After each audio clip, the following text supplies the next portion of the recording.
सभी शिक्षक साथियों को मेरा नमस्कार। स्वागत है आप सभी का आपके अपने YouTube चैनल में सरकारी पर। आज के वीडियो में हम आवधिक आकलन 1 सप्ताह 10 विषय हिंदी का कक्षा 1 के बारे में चर्चा करेंगे, जिसमें हम बच्चों के अंकुर अभ्यास पुस्तिका में जो सप्ताह 10 का आकलन है उसका संपूर्ण हल देखेंगे एवं उसके आधार पर ट्रैकर कैसे भरना है उसके बारे में बात करेंगे एवं इसमें आगामी प्राथमिकताएं वाले बिंदुओं में हमें क्या लिखना है, समूह निर्माण कैसे करना है, पाठ योजना प्रारूप पर संपूर्ण विश्लेषण करेंगे। आइए हम देखते हैं कि ट्रैकर किस प्रकार है। सबसे पहले आप सभी ने ट्रैकर देखा होगा, सभी के विद्यालय में मिल चुके हैं ट्रैकर। यहाँ लिखा है सप्ताह 10 आवधिक आकलन संकलन प्रपत्र 1 हिंदी शैक्षणिक सत्र 2024-25 कक्षा 1 का ट्रैकर है ये। अब यहाँ आपको जिला लिखना है, फिर ब्लॉक, स्कूल और डाइस कोड। अब यहाँ लिखा है क्रमांक संख्या, फिर बच्चे का नाम लिखना है, प्रवेश पंजी क्रमांक, माता पिता का नाम, मौखिक भाषा विकास जो आयाम है इसमें 3 कॉलम दिए हैं, कुछ नहीं बोला, कोशिश किया, सुना पाया या पाई। अब बच्चे का जो स्तर है हमें सिर्फ वहीं पर सही का निशान लगाना है, जैसे आप देख सकते हैं, बाकी दोनों कॉलम खाली रहेंगे। इसके बाद ध्वनि जागरूकता, पहली ध्वनि की पहचान, सही बताई गई पहली आवाज़ की संख्या। अब हमें बच्चों को 4 शब्द बोलना है और 4 में से बच्चे ने जितने शब्द सही बता पाया उनकी संख्या यहाँ पर लिखना है। इसके लिए आगे निर्देश हम देखेंगे। फिर वर्ण पठन है, सही पढ़े गए वर्ण, कुल संख्या 13। बच्चे कितने वर्ण सही पढ़ सकते हैं उनको हम काउंट करते जाएंगे, और जैसे अगर बच्चे ने 13 में से 12 वर्ण सही पढ़े तो हम यहाँ लिखेंगे 12, अगर 10 सही पढ़े तो 10, अगर 13 में से 13 सही पढ़े तो हम यहाँ लिखेंगे 13।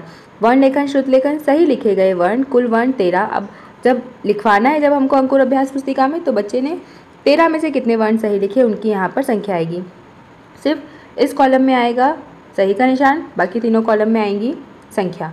अब हम निर्देश देख लेते हैं। आवधिक आकलन 1 सप्ताह 10 दिवस 1 और 2 में हमें आवधिक आकलन लेना है और अगले 4 दिनों में पाठ योजना बनाकर कार्य करना है। बच्चों का आकलन करें और देखें कि बच्चे क्या कर पा रहे हैं, उन्हें कौन सी दक्षता में मदद की ज़रूरत है। इस आकलन के आधार पर आप बच्चों के पुनर्बलन, आव दोहराई की गतिविधियाँ कराएं। आकलन 2 तरह से करना है, मौखिक और लिखित। बच्चों के आकलन के जवाब को संकलन प्रपत्र ट्रैकर में भरें। मौखिक आकलन एक बच्चे का बारी बारी से होगा। मौखिक भाषा विकास, कहानी कविता। अब बच्चों को कोई एक कविता कहानी सुनाने के लिए कहें। ट्रैकर में कुछ नहीं बोला, कोशिश किया, सुना पाया का सही का निशान लगाएं। अब कुछ नहीं वाले कॉलम में जब आएगा निशान जब बच्चे ने प्रश्न सुनकर कुछ भी नहीं बोला। कोशिश किया वाले में जब आएगा जब बच्चे ने प्रश्न सुनकर कहानी कविता से संबंधित 1 या 2 लाइन सुना पाया। अब सुना पाया वाले में सही का निशान जब आएगा जब बच्चे ने कविता कहानी के अधिकतम लाइनों को सुना पाया है। तो ये आसान है, हम कर सकते हैं बच्चे के स्तर के अनुसार। इसके बाद ध्वनि जागरूकता, पहली ध्वनि की पहचान। अब यहाँ पर आप देख सकते हैं कुछ शब्द लिखे हैं, जैसे 1 2 3 4 5 6 7 8 शब्द यहाँ लिखे हैं। मैं आपको कुछ शब्द बोलकर सुनाऊंगी, आपको शब्द में आ रही पहली आवाज़ पहचान कर बताना है। ये गतिविधि हमने हर वर्ण के लिए बच्चों से करवाई है, तो आसानी से बच्चे शब्दों की पहली आवाज़ बता सकते हैं। शब्दों को 2-3 बार बोल सकते हैं। ऊपर दिए गए शब्दों में कोई 4 शब्द हमको बोलना है। बच्चे ने 4 में से जितने शब्दों की पहली आवाज़ सही बताई उतने शब्दों की संख्या ट्रैकर में लिखना है। अब वर्ण पठन, उदाहरण जैसे यहाँ लिखा है ह और न। उदाहरण में बच्चों को ह और न पढ़कर बता दे। वर्ण कैसे पढ़ना है, एक एक कर सभी वर्णों को पढ़ने के लिए कहें। बच्चे के द्वारा पढ़े गए सभी वर्णों की गिनती रहें और ट्रैकर में भरें। अब जैसे बच्चे पढ़ेंगे ए, ओ, अ, ई, तो हम गिनते जाएंगे बच्चा कौन कौन से वर्ण सही पढ़ रहा है। सही वर्णों की संख्या हमें ट्रैकर में लिखनी है। इसके बाद लिखित समूह का आकलन, एक साथ थोड़ी थोड़ी दूरी पर बैठकर। अब हमको बच्चों को लिखित आकलन करना है, तो श्रुत लेखन हम बोलेंगे। अब यहाँ लिखे हैं निर्देश, ऊपर दिए गए वर्णों को बारी बारी से बोले और बच्चों को वर्कबुक में सप्ताह 10 दिवस 1 से 6 के वर्ण लेखन के बॉक्स में लिखने को कहें। वर्णों को बारी बारी से आराम से बोले, एक वर्ण को 3 बार से ज़्यादा ना बोले। वर्ण बोलने के बाद बच्चों से पूछ ले कि कौन सा वर्ण लिखना है या कौन सा वर्ण बच्चों का बाकी है, कौन सा वर्ण आपने लिखा है। हम ये भी पूछ सकते हैं ताकि हमको समझ आ जाए कि हाँ बच्चों ने अच्छे से सुन लिया है। हमारा उच्चारण स्पष्ट रखें कि बच्चे को ई और ई में अंतर समझ आए, या फिर ओ और आओ, ए और ए। इस प्रकार आप वर्णों को बोलें कि बच्चे आसानी से समझ सकें। अब यहाँ वर्ण लिखे हुए हैं जो सीक्वेंस में नहीं है, जैसे अ से लेकर अह तक वर्ण नहीं लिखे हैं। पहले लिखा है ई, फिर ओ, ए। तो इस प्रकार हम बच्चों को बोलेंगे और बच्चे सुनकर लिखेंगे। अब आप देख सकते हैं जैसे यहाँ पर आवधिक आकलन 1 सप्ताह 10 का जो बच्चों के अंकुर अभ्यास पुस्तिका का कार्यपत्रक है वो यहाँ पर दिया है।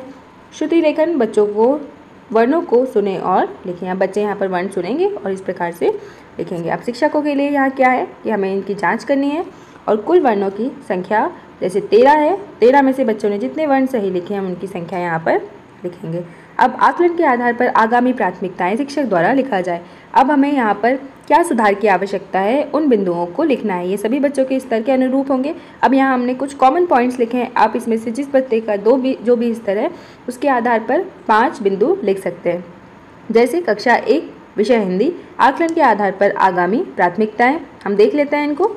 जैसे सबसे पहले मौखिक भाषा विकास हेतु कार्य करवाना। कोई बच्चा अगर कहानी नहीं सुना पाया तो हम ये लिख सकते हैं। वर्णों की ध्वनि से पहचान व समझ हेतु गतिविधि करवा सकते हैं। वर्ण पठन का अभ्यास करवाना, वर्ण लेखन का अभ्यास कराना, सुनकर समझना पर कार्य करवाना, वर्ण अक्षरों की सुंदर बनावट हेतु कार्य करवाना, लर्निंग किट की सहायता से वर्ण अभ्यास करवाना, वर्णों की आवाज़ व सही उच्चारण से बोध कराना। तो हम इन बिंदुओं में से कोई भी 5 बिंदु 4 बिंदु वहाँ पर लिख सकते हैं। अब साक्षरता के लिए प्रत्येक घटकवार अतिरिक्त शिक्षण गतिविधियाँ क्या हो सकती हैं।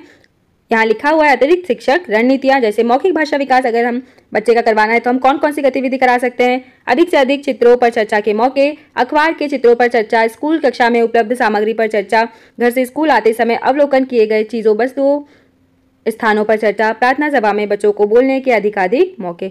अब ध्वनि जागरूकता में हम क्या करवा सकते हैं। अपने नाम की पहली ध्वनि को पहचानना, अपने नाम की कुल कितनी आवाज़ें आ रही हैं, अपने दोस्तों के नाम की पहली ध्वनि, शब्द अंताक्षरी, खेल, घर और स्कूल में उपलब्ध वस्तुओं के नामों को आवाज़ों में तोड़ना जोड़ना, अपने परिवार के सदस्यों के नाम की पहली ध्वनि को पहचानना। इसके बाद नंबर 3 वर्ण मात्रा पहचान। बोर्ड पर वर्ण मात्रा का लेखन। आज सीखे गए वर्ण मात्रा को कक्षा में लगी छपी सामग्री में ढूंढना, अपने तथा अपने दोस्तों के नाम लिखना, अपने परिवार के सदस्यों के नाम लिखना, सीखे गए वर्ण मात्रा को अपनी पाठ्यपुस्तक या कहानी की किताब में ढूंढना। स्लेट या नोटबुक में वर्ण मात्रा लेखन अभ्यास, फर्श पर वर्ण मात्रा लेखन अभ्यास। अब शब्द भंडार में हम क्या करवा सकते हैं।